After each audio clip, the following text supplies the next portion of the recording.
এই বুড়ো তোর মুখে হাগলো, তোকে মারলো, তুই প্রতিশোধ নিবি না?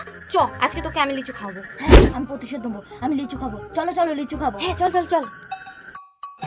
এবারে কি সুন্দর লিচুগুলো হয়েছে, পুরো গাছে ভর্তি হয়ে গেছে লিচুগুলো, কি সুন্দর।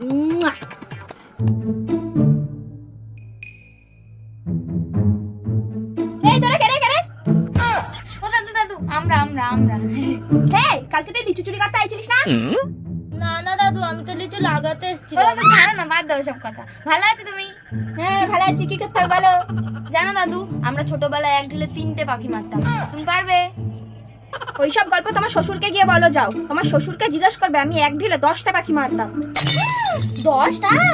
আমি ওইসব বিশ্বাস করি না। করিস না তো করিস না, করতে হবে না, যা। ও দাদু দাদু, খেপছো কেন? দাঁড়াও না। এর মধ্যে তো প্ল্যানটা বড় হয়ে যাবে, অন্য কিছু ভাবতে হবে। দাদু, তুমি এক ঢিলে কোথায় 10টা পাখি মারতে যে? ঠিক আছে, এক ঢিলে 3টে লিচু পেরে দেখাও।